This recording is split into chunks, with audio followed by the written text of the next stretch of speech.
Tá aí. Boa noite, mais uma vez, pessoal. Começa agora um Léo Stoppa ao vivo, depois de um certo tempo de pausa. Eu queria pedir para vocês compartilharem para a gente, aumentar o alcance. Eu queria agradecer vocês pelo carinho e eu vou começar já comentando comentários. Eu vou comentar, lógico, vou agradecer o primeiro superchat da noite. Mas antes eu queria falar com o Maikilson Silva, que diz: Leonardo Stoppa é como Lula, não trabalha, vive às custas do sogro. Bom, eu não sei da história do Lula viver às custas do sogro, não, Maikilson. Mas você tá achando que eu sou daqueles caras metidos a orgulhosos que falam, não, que não sei o que e tal. Olha, eu vou falar algo diferente, falar, quem dera se eu fosse o cara que vivesse às custas do sogro, né? Se tivesse um sogrão rico que pudesse bancar tudo, eu ia ficar só fazendo lives o dia inteiro e realmente não ia precisar de trabalhar. Então, Maikilson, não pense que isso me ofende, isso me faz sonhar, né? Então, vamos torcer aí pro meu sogro ganhar na loteria para eu poder viver às custas do sogro. Deixa eu agradecer aqui o primeiro superchat da noite de Regina Taeco. Muito obrigado, Regina, pelo superchat, muito importante para o crescimento dos canais. E eu queria só dizer que realmente, né, para eu viver às custas do sogro, a gente precisa fazer uma corrente aí de oração para meu sogro ganhar na loteria, tadinho, porque ele nem aposentadoria ele tem aquele benefício de prestação continuada, eu acho. Então ele ganha um salário mínimo, passa uma certa dificuldade, às vezes passa uma dificuldade grande até para pagar a luz, tadinho. Então tem que ganhar na loteria mesmo para eu poder viver às custas dele tranquilamente. E se ganhar, eu vou. Terezinha Silva.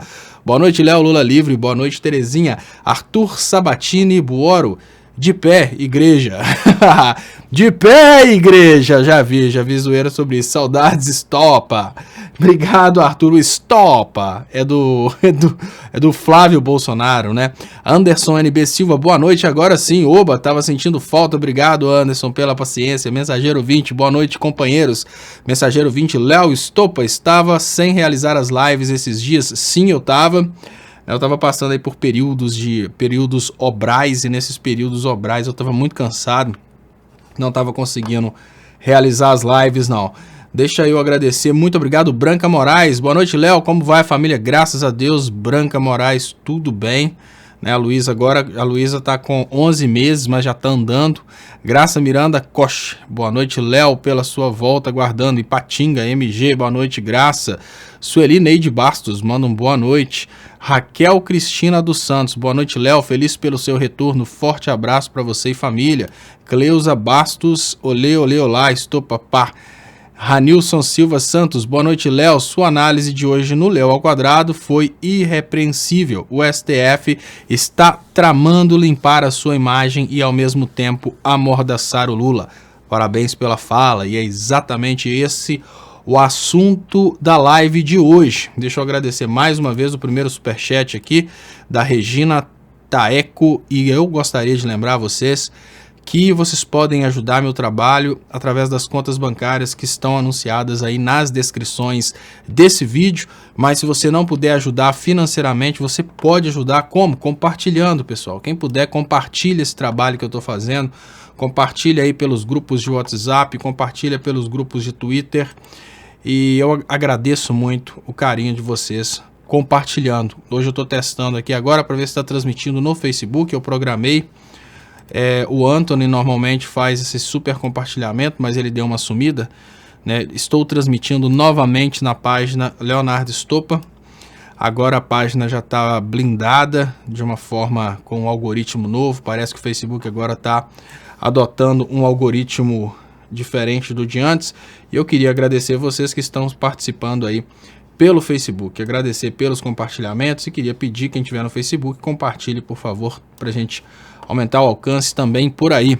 E já trazendo aqui, né, essa notícia que é muito importante, trazendo primeiramente aqui nesse artigo aqui do Ricardo Cocho. Enfim, a STF começa a julgar Lava Jato, Lula mais perto da liberdade. Abre aspas, 5 anos e meio após o início da Lava Jato de Moro e Dallagnol, que desmontou a economia e o sistema político do país, os métodos da operação começam a ser colocados em xeque no STF, fecha aspas, diz Ricardo Cochos, do Jornalistas pela Democracia.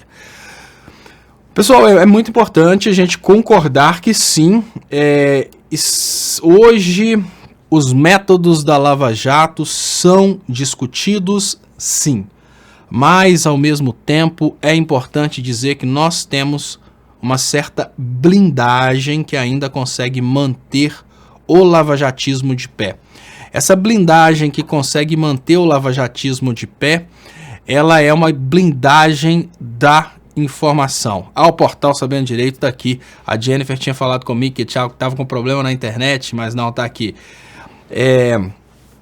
Olha, essa blindagem, pessoal, que faz com que a mensagem do que está acontecendo de errado no Brasil jamais chegue até o povo brasileiro, essa blindagem, ela é muito importante no cenário atual.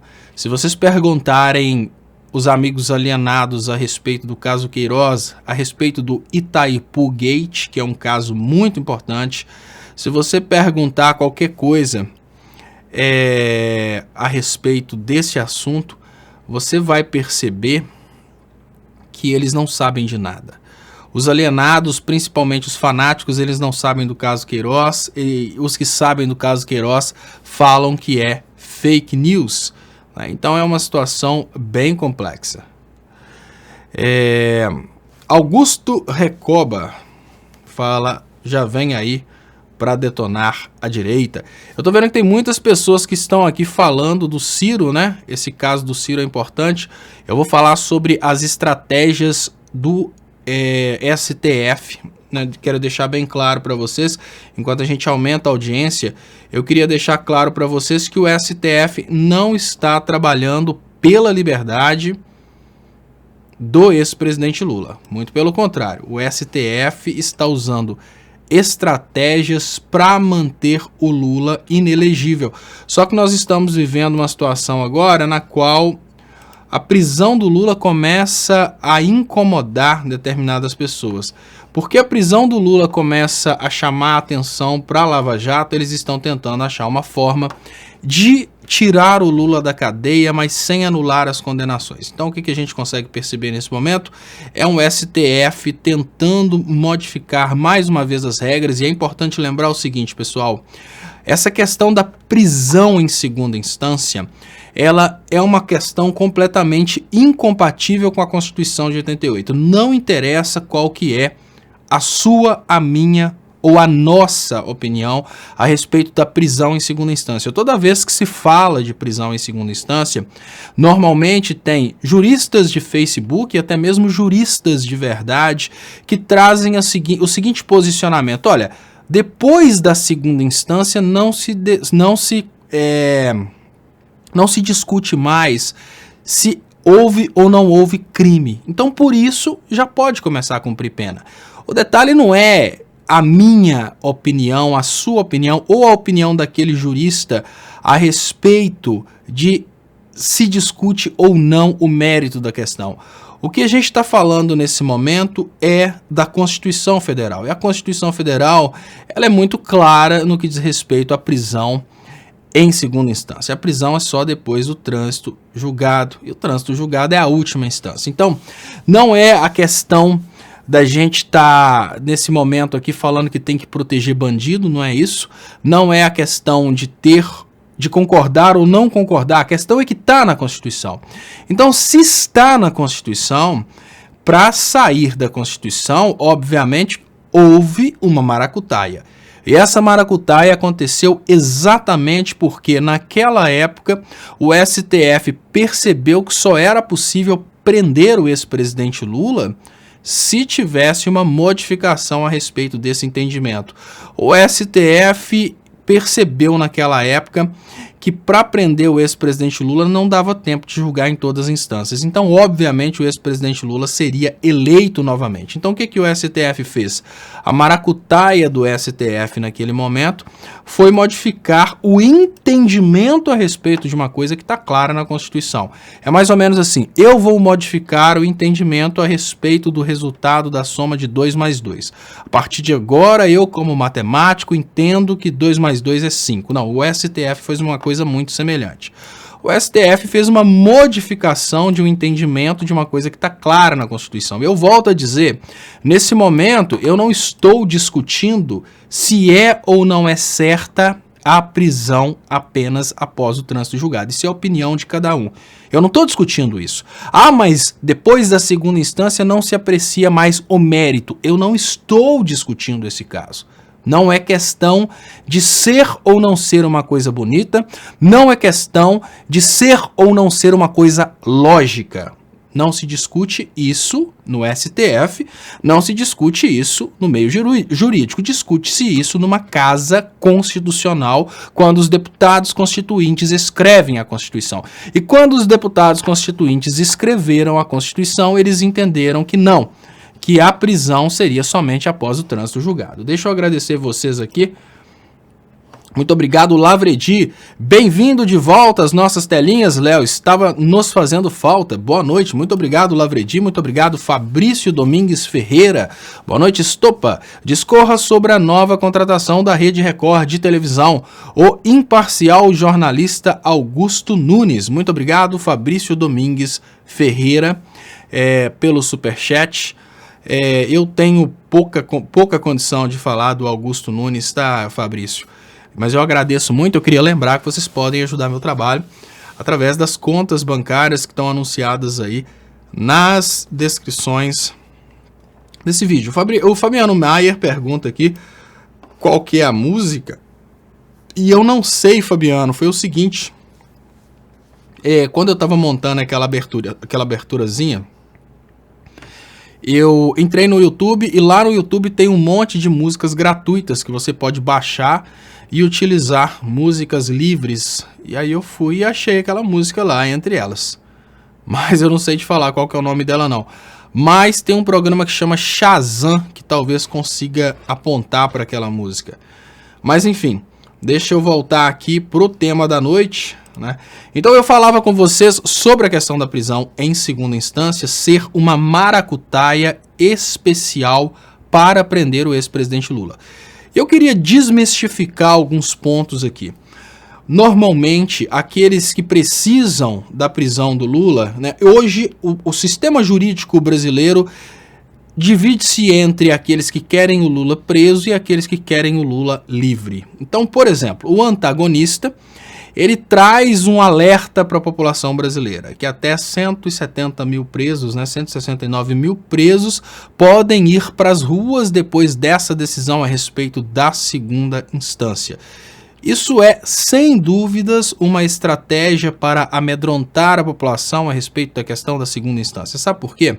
A maioria dos presos perigosos no Brasil, eles não estão presos por causa da condenação em segunda instância. Eles estão presos preventivamente. Então são duas prisões. Tudo bem, eles podem ter sido condenados em segunda instância e estarem aguardando um julgamento em terceira, quarta instância, mas além da prisão convencional em segunda instância, tem também uma prisão provisória. Por exemplo, aquele cara que foi pego traficando drogas e foi direto para a cadeia. Ah, essa decisão do STF vai libertar esse cara nem condenado foi. Esse cara nem julgado foi. Esse cara foi preso em flagrante, não tem dinheiro para pagar um advogado para poder justificar a questão de que ele está numa cadeia superpopulosa, né, com superpopulação, e por isso ele fica preso. Então, essa estratégia de falar que 169 mil presos serão colocados na rua é uma estratégia para amedrontar a população e fazer um clamor contra essa questão da prisão em segunda instância. Só para vocês terem uma ideia, o Brasil viveu sem a prisão em segunda instância até o momento em que a Lava Jato começou a fazer a pressão em cima do ex-presidente Lula. A prisão em segunda instância, ela é sem sombra de dúvidas, uma estratégia política para tirar as pessoas do pleito eleitoral.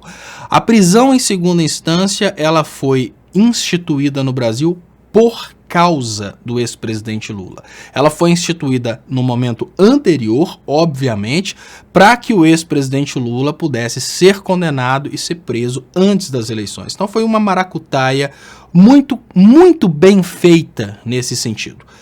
E o que muda? Depois da prisão, se a prisão em segunda instância cai, o ex-presidente Lula, ele é obrigado a ir para casa. Olha que coisa interessante, né? Até então, nós tínhamos uma realidade na qual o ex-presidente Lula podia não ir para casa porque ele simplesmente poderia negar as condições da prisão domiciliar. É mais ou menos assim. Imagine a seguinte coisa. Imagine você que o ex-presidente Lula, para ir para casa numa progressão de regime, que é a situação da semana passada, das 2 semanas atrás, semana passada eu não fiz a live, a progressão de regime requer a existência de um crime, requer que o acusado esteja ciente de que ele foi condenado, que aceite, entre aspas, a condenação, aceite ainda que de forma indireta, e a progressão de regime requer que esse cara aceite as condições da progressão de regime.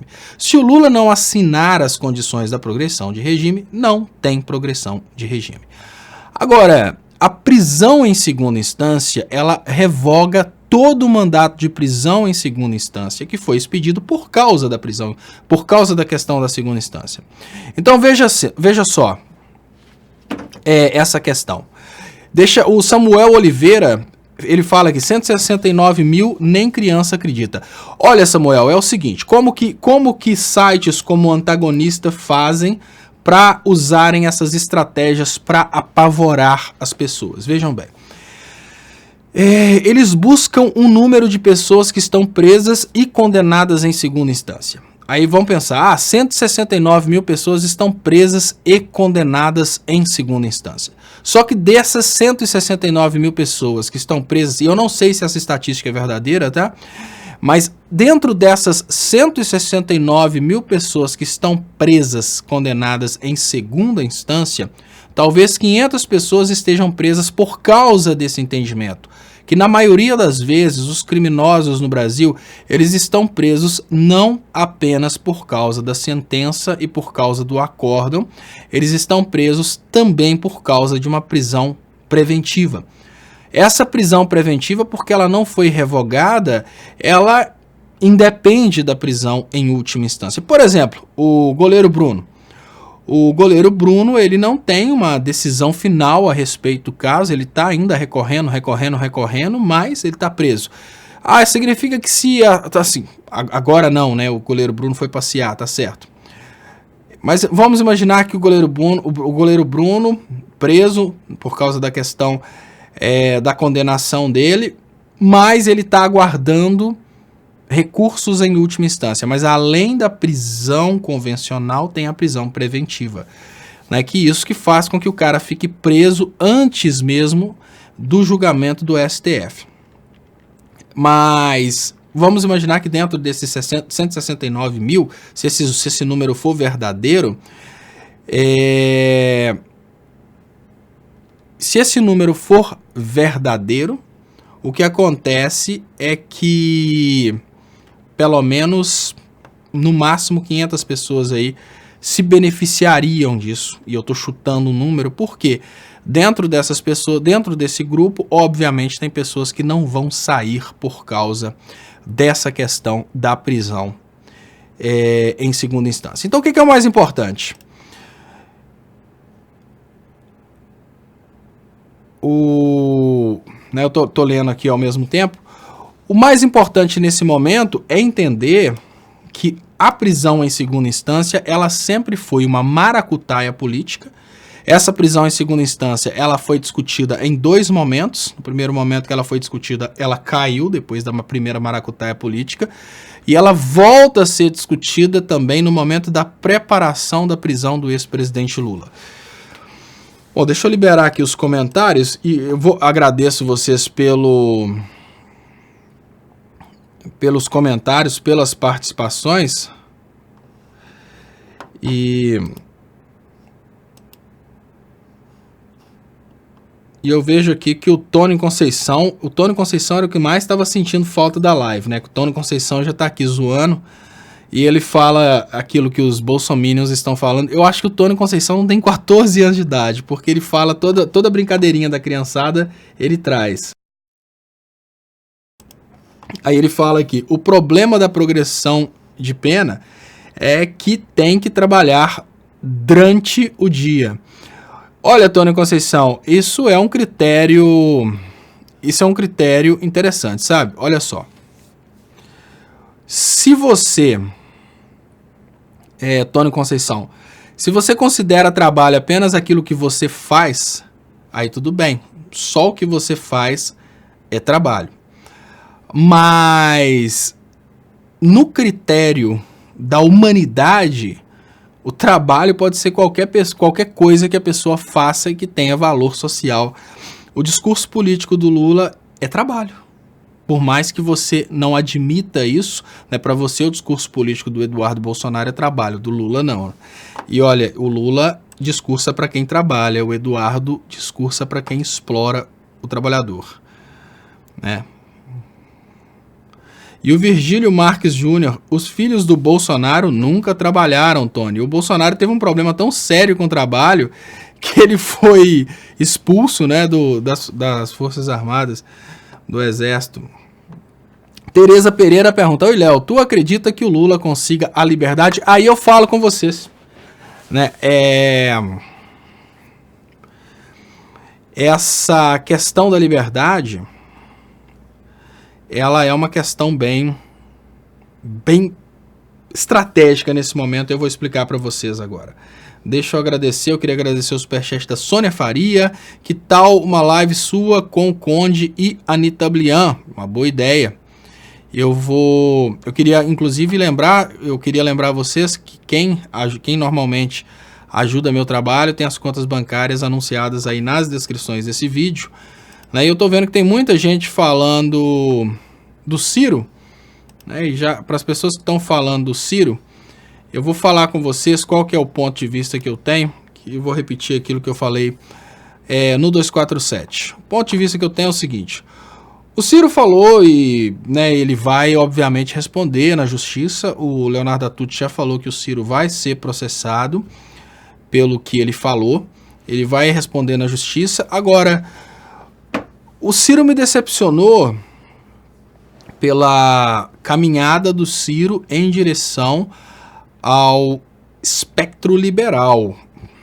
Ele não me decepciona por xingar pessoas não, porque eu acho que na política cada um xinga quem quiser. Aí eu concordo com o que ele falou a respeito do Paulo Moreira? Claro que eu não concordo com o que ele falou. Claro que não. Mas eu acho que da mesma forma que... O ponto de vista que eu tenho é o seguinte... Eu acho que da mesma forma que um dá pancada em um, o outro dá pancada no outro, tanto é que eu nunca processei e nem vou processar ninguém que fale de mim. As pessoas, né, normalmente falam coisas ao meu respeito. Hoje eu comecei a live comentando sobre o rapaz que falou que eu vivo às custas do sogro, achei super engraçado, mas já falaram coisas pesadas ao meu respeito. Eu simplesmente ignoro, não tô nem aí para isso. Mas, obviamente, cada um é cada um, e o Paulo Moreira Leite tem uma história fantástica no jornalismo, ele não tem que aceitar essa loucura do Ciro falar dele, não, tudo bem. Mas o ponto de vista que eu tenho é que o Ciro, ele tá caminhando, né, para tentar conquistar aí eleitores do Bolsonaro, para tentar ser essa alternativa estranha de esquerda, que seria, ao meu ver, uma alternativa falsa. E é KKF fala, Ciro é um oportunista, Léo. Então pode ser que o Ciro esteja realmente com esse oportunismo dele. Mas enfim, eu sempre gosto de lembrar, e hoje eu falei no 247, porque isso foi uma situação que me incomodou bastante. E eu queria compartilhar com vocês uma situação que incomodou, e não necessariamente falar isso porque eu acho que isso justifica as atitudes do Ciro, não é isso não. Eu vou compartilhar com vocês uma coisa que eu vivi dentro do 247. eu cheguei, num dia, eu cheguei lá no escritório, onde estavam as pessoas lá, se concentrando para fazer os programas, e eu falei assim, olha, pessoal, né, tava aquela confusão de todo mundo querendo falar mal do Ciro e tal, e eu falei, olha pessoal, vocês sabiam, né? Eu tentei julgar até pelo lado 247, pelo 247, e não necessariamente para puxar pro Ciro, para ver se eu conseguia chamar a atenção das pessoas, que não era estratégico aquilo que estava acontecendo. Aí eu falei, olha, vocês sabiam que tem muita gente que acompanha a página do 247, tem muita gente que assiste a nossa TV 247, que gosta do Ciro? Nessa época o Ciro não tinha falado mal do Lula, não tinha nada disso. Aí eu falei, por que a gente está perdendo tempo falando do Ciro, sendo que a gente tem inimigos reais, como PSDB, Bolsonaro? Será que a gente não está perdendo tempo demais nessa loucura de ficar falando mal do Ciro, não? Será que a gente não tem pessoas que realmente são perigosas para o Brasil? Aí eu fui e acabei de falar isso, na hora que eu acabei de falar, expliquei, falei, olha, isso decepciona, as pessoas que seguem a gente gostam do Ciro, isso é ruim pro jornal, a gente não ganha nada com isso. Aí eu acabei de falar isso e uma pessoa do 247 pegou o telefone, ligou para uma outra pessoa lá e pegou a informação se o que o Ciro falou do Fernando Holliday pode ser enquadrado como racismo, porque ele queria falar mal do Ciro no programa. Então eu senti que tinha uma infantilidade muito grande no 247. O inimigo real do Brasil estava sendo protegido para o 247 perder tempo falando do Ciro. No momento anterior ao quebra-pau entre o Lula e o... Entre o Ciro e o Lula, que o Lula não brigou. O Lula não brigou com o Ciro, é o Ciro que precisa ficar falando mal do Lula, né? O Ciro quer ser o próximo Bolsonaro. Então o ponto de vista que eu tenho é o seguinte, eu não entro no meio dessa confusão, obviamente, porque ali é briga de gente grande. Né? O Paulo Moreira Leite é um dos maiores jornalistas do Brasil, quiçá do mundo. Ciro, um político importantíssimo também, desde que eles se mordam, né? O Leonardo Atucci, um grande empresário da comunicação, deixam que eles se mordam por lá, mas uma coisa eu falo, nessa confusão eu não estou do lado da briga, eu adoro uma briga quando ela envolve Bolsonaro, Aécio, esse pessoal aí, mas eu não acho interessante uma briga quando essa briga envolve pessoas que poderiam estar unidas. Então quando eu vejo uma confusão entre o Léo Atucci, o Paulo Moreira Leite, o Ciro, eu penso, por que esse pessoal entrou numa confusão, sendo que eles poderiam estar unidos nesse momento? Porque a gente não vai conseguir vencer essa dominação internacional com confusões internas, né? Deixa eu... Gata Negra falou, oi Léo, o Ciro não é a favor da capitalização da Previdência? Olha, eu parei de acompanhar qual que é o posicionamento econômico do Ciro, depois que o Ciro... Eu parei de acompanhar o posicionamento do Ciro depois que o Ciro foi para a França no segundo turno. Depois dali eu não vi mais nada do Ciro. Então, assim, digamos que eu acompanhava o trabalho muito coerente do Ciro até o momento em que o Ciro foi embora para a França no segundo turno. Aí eu já não sei mais. Agora eu queria comentar esse ponto aqui do Rafael Fael. Lula deu Bolsa Família, não emprego. Rafael Fael. Eu queria só te convidar, Rafael, para você não cair nessas armadilhas, tá? Toma muito cuidado. Rafael fala, Lula deu Bolsa Família, não emprego. Toma cuidado pra você não cair nessas armadilhas, tá? Isso é estratégia de anti-Lula para esconder de você a realidade. Dar Bolsa Família é uma das formas de dar emprego. Sabe por quê, Rafael Fael? A condição para Bolsa Família é o filho estar estudando. Isso garante maior empregabilidade no futuro. Quando você pega uma comunidade que não tem atividade econômica e dá Bolsa Família para essa comunidade começa a ter supermercado, essa comunidade começa a ter produção. Então você imagina uma cidade muito pequenininha lá no interior do Brasil, onde não tinha nada. Aí todo mundo lá começa a ganhar Bolsa Família. Os empreendedores, eles começam a vender para aquele pessoal que tem Bolsa Família. Esses empreendedores geram emprego. Alguns outros empreendedores começam a produzir, que seja plantar feijão, plantar milho, para vender para o pessoal que tem Bolsa Família. Isso gera emprego. Porque seria por demais estranho você imaginar que um presidente ia ser eleito e ia gerar empregos diretamente. Você pensa assim, imagina o seguinte, Rafael Fael, o seu fanatismo, cara, tá te fazendo querer criticar o Bolsa Família. O seu fanatismo. Agora eu te falo, como economista, que estudou economia não nos livros do MEC, eu me formei na Inglaterra, eu te falo, a melhor forma de gerar emprego num país subdesenvolvido como o Brasil é através de projetos como o Bolsa Família, porque por causa do Bolsa Família, supermercados vendem mais, empresas produzem mais, empregam mais, supermercado emprega mais, loja de roupa emprega mais, tudo emprega mais. É assim que se gera emprego. Agora, você acha que daria certo se o Lula chegasse e fizesse um anúncio no jornal, tô dando emprego para todo mundo? Não, não dá certo. O Lula não pode dar emprego para ninguém. Tanto é que o Bolsonaro manteve o desemprego alto. Por quê? Porque gerar emprego, Rafael Fael, não é uma coisa assim, do jeito que você imagina.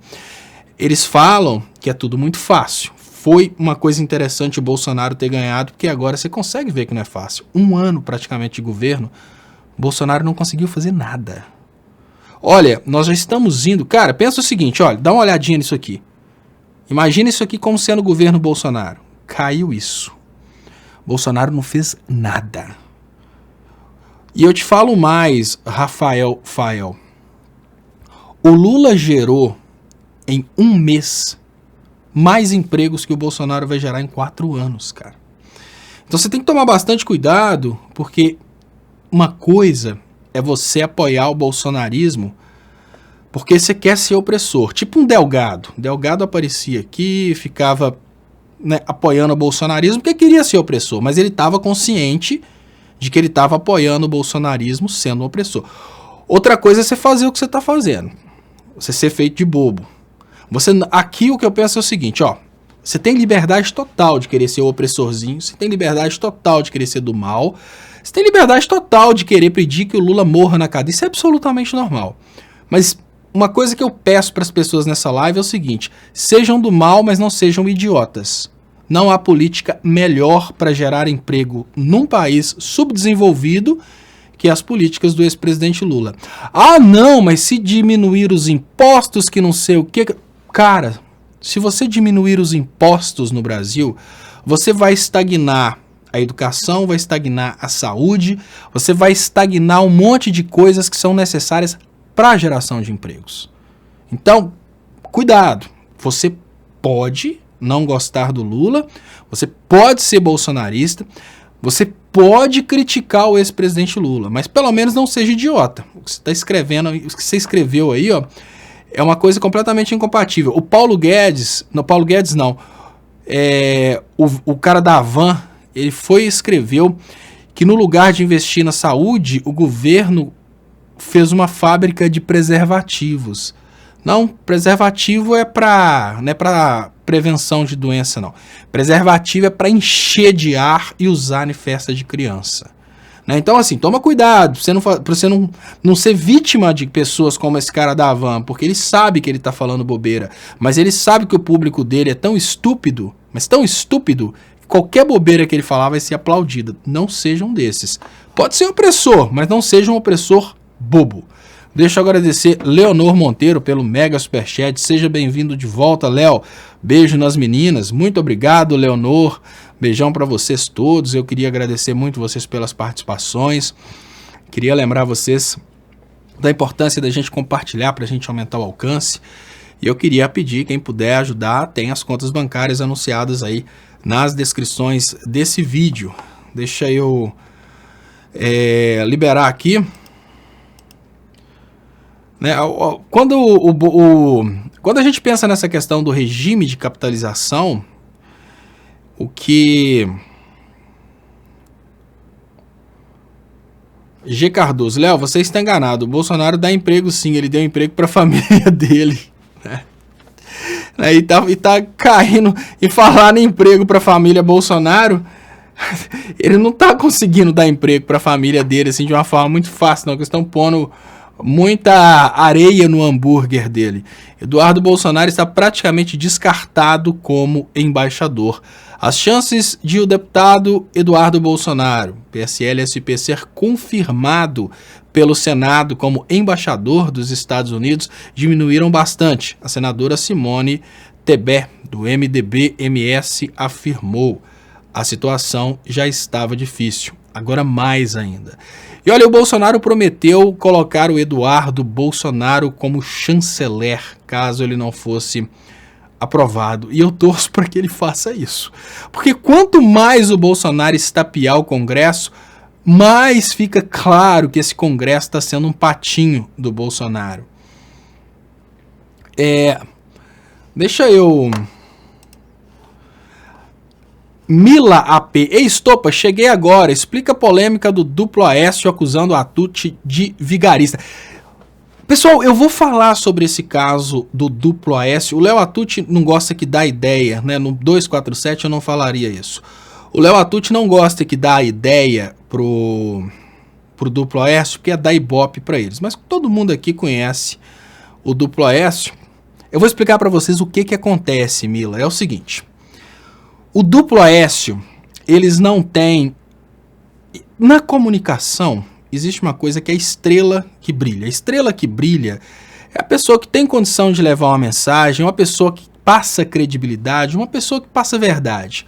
Qual que é o problema do duplo Aécio, Mila AP? O duplo Aécio, eles não têm amor pelo que eles fazem. Eles têm um sonho muito grande de ficarem famosos. Eu não sei quem tá lá hoje, mas essa história de perseguição ao Atucci começou quando era ainda o Wellington e o Rômulo. Eu não sei se eles estão juntos ainda. Mas qual que é o detalhe?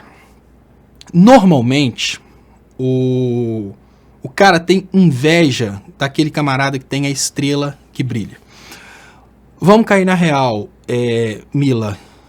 Hoje, dentro do Brasil, o maior site de notícias é o Brasil 247, não tem dúvidas. Você pode ter um site de notícias de direita, como a Rede Globo. O maior site de notícias de esquerda é o Brasil 247. E o duplo Aécio, tanto o Wellington quanto o Rômulus, eles fizeram de tudo. Duas coisas que eles tentaram fazer de todas as formas: chamar atenção para serem convidados para o Brasil 247, nunca foram convidados, e o Léo Atucci vai me pedir... eu peço desculpas para o Léo Atucci por falar isso aqui ao vivo, mas eu insisti muito com o Léo Atucci para chamar o Wellington Calazans. No início, quando eu cheguei no Brasil, eu falei: Léo, convida o Wellington é legal.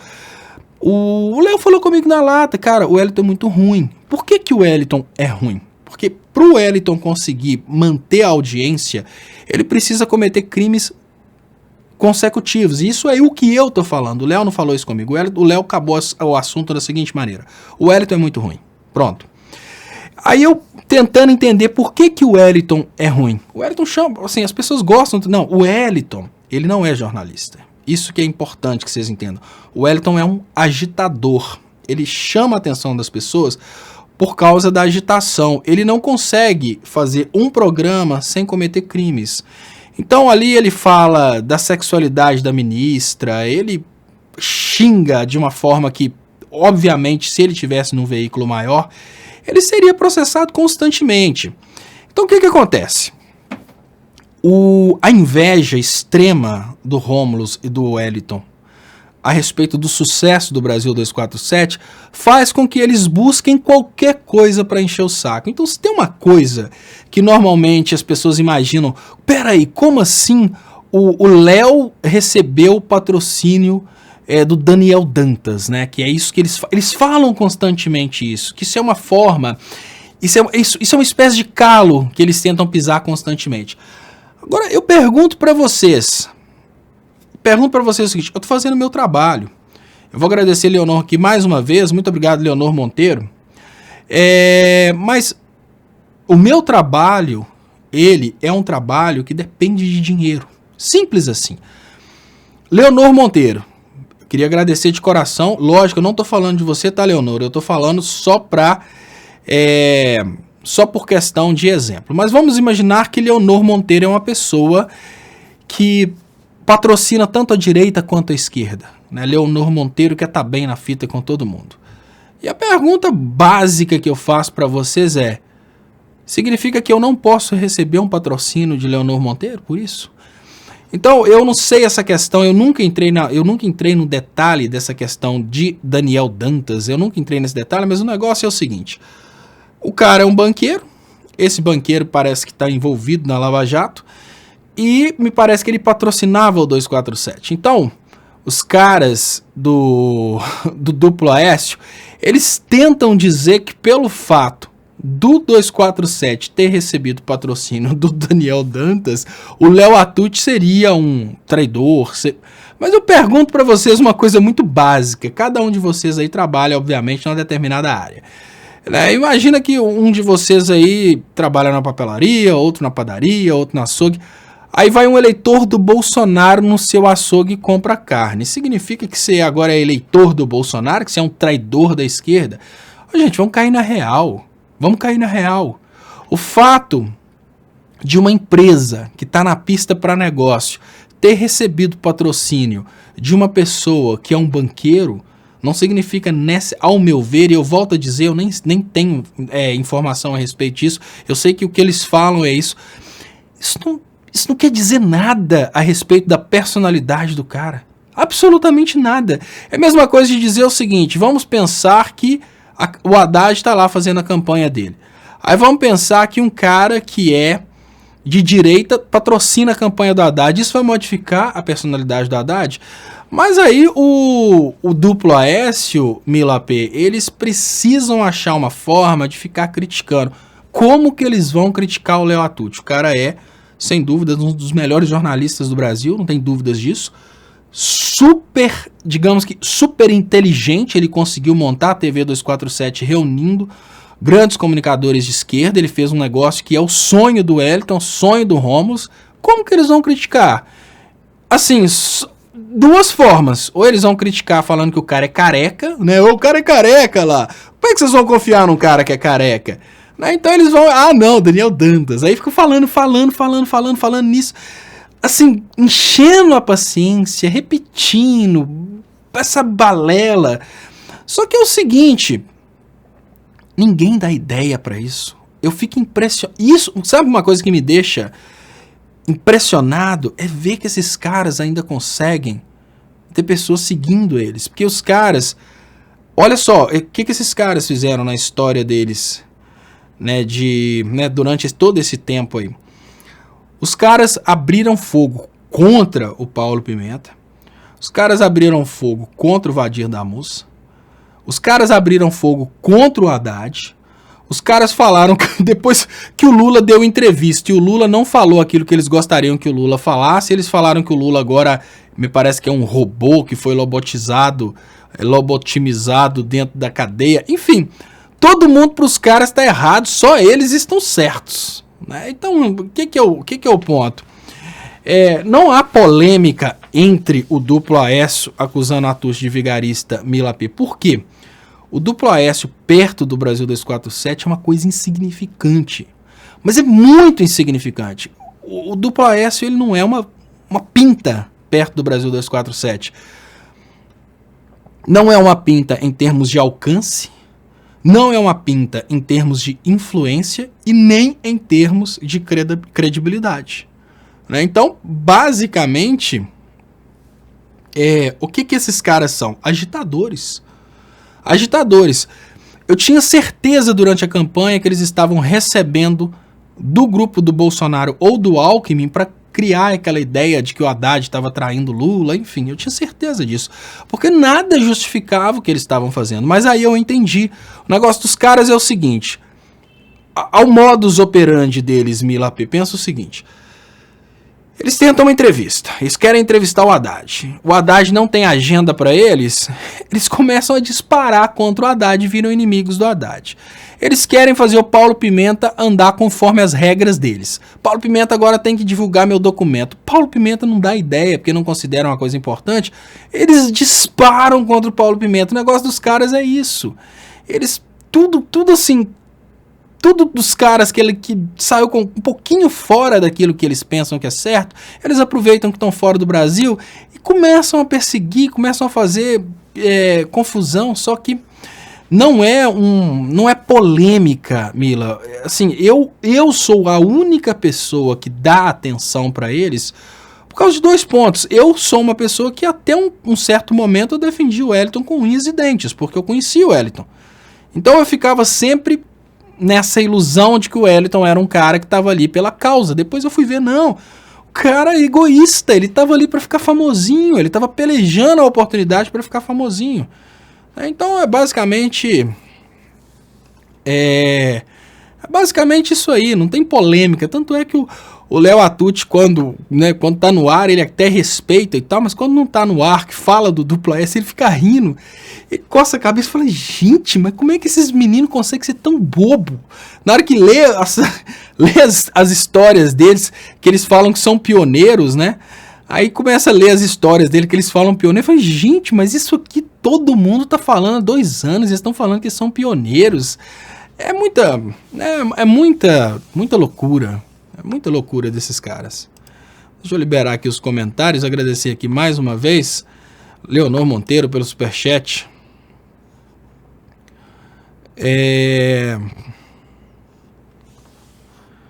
Deixa eu trazer para vocês aqui. Eu queria comentar então um pouquinho mais com vocês aqui sobre essas questões aí de como que a situação está mudando, né? Deixa eu trazer aqui para vocês. Celso de Mello sinaliza que vai declarar suspeição de Moro e anular sentença de Lula.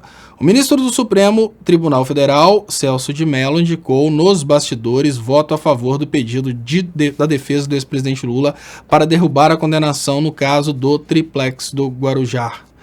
Informa a revista Fórum, seria a 3ª derrota consecutiva de Sérgio Moro, acusado de agir com parcialidade no processo. Né?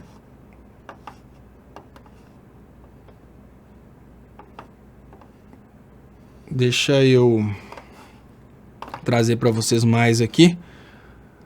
Marco Aurélio antecipa seu voto sobre segunda instância. 2 pontos. Não somos justiceiros. Ministro declarou nesta segunda-feira, 14, a respeito do debate sobre as prisões após condenação em segunda instância, que será julgado no dia 17 pela Corte e do qual é relator, que os integrantes do STF não são justiceiros, mas defensores da Constituição. O tema afeta diretamente os casos da Lava Jato e pode beneficiar o ex-presidente Lula. Apesar de que eles criam aí escapatórias para o Lula não ser beneficiado. Mais um caso interessante na justiça. Celso Mello nega HC que tentava derrubar o site The Intercept. Olha, numa democracia, imaginar que tentaram na justiça tirar um veículo de comunicação do ar é uma coisa que dá medo, né? O pedido de habeas corpus feito por um advogado em favor do ministro da Justiça, Sérgio Moro, sem seu consentimento, para o decano do STF. Em casos como este, a Corte tem decidido que não se deve conhecer pedido desautorizado pelo paciente. O HC pedia bloqueio do Intercept e apreensão de todo o material veiculado pela Vaza Jato. Aí o Glenn zoa, né? Glenn é advogado constitucionalista, tá, gente? Glenn ri de pedido para derrubar Intercept. É uma bênção tão bela ter inimigos burros, né? Porque toda essa estupidez que acontece do outro lado acaba chamando a atenção para o Glenn, né? E a Elizabeth Oliveira fala ditadura sem sangue. Falamos sobre isso hoje no programa Léo Estopa ao vivo, no programa Léo ao Quadrado, né? E realmente é isso que nós estamos vivendo no Brasil, ditadura sem sangue. Deixa eu liberar aqui os comentários.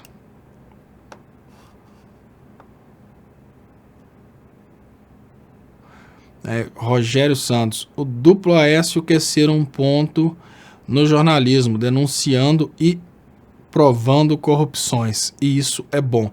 Mas o que não é bom é atacar quem não pensa como eles, pois o 247 é tão somente um jornalismo opinativo. José Uchoa, a Batata tá se vitimizando no Roda Viva. Disse que vai entrar com ação ao sair do PDT, mantendo o mandato. Não dê o mandato, ensine a fundar partido. A adaptação da meritocracia.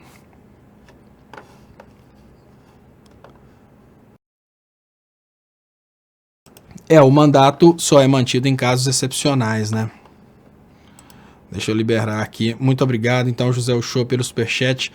Lembrando que vocês podem ajudar o meu trabalho através das contas bancárias que estão anunciadas aí nas descrições desse vídeo. Deixa eu trazer aqui algumas notícias, né? Trazer para vocês aqui.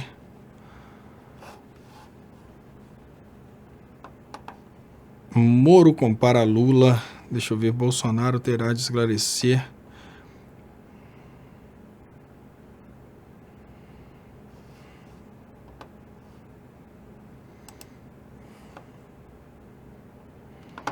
Deixa eu colocar aqui a notícia. O colega pediu para falar sobre isso e agora chegou aqui no Brasil 247.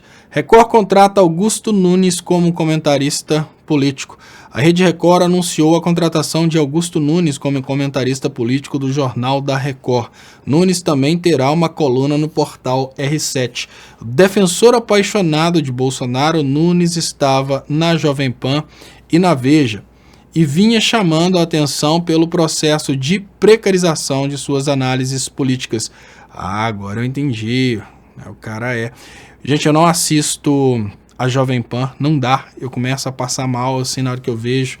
Então é por isso que eu não sabia quem era. A Rede Record anunciou a contratação de Augusto Nunes como comentarista político do jornal. A reportagem da revista Fórum destaca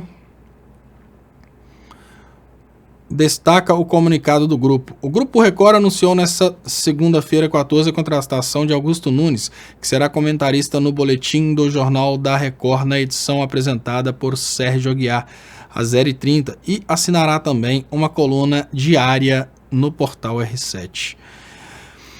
É muito estranho quando a gente vê que a gente não tem mais jornalismo na Record, né? Isso deixa a gente muito... A gente fica um pouco triste, né? O que a gente está percebendo nesse momento é que está se articulando na Record uma espécie aí de, como eu diria, assessoria de imprensa do Bolsonaro.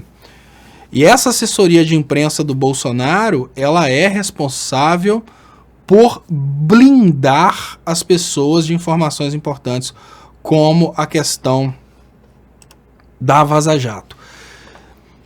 As pessoas hoje estavam falando sobre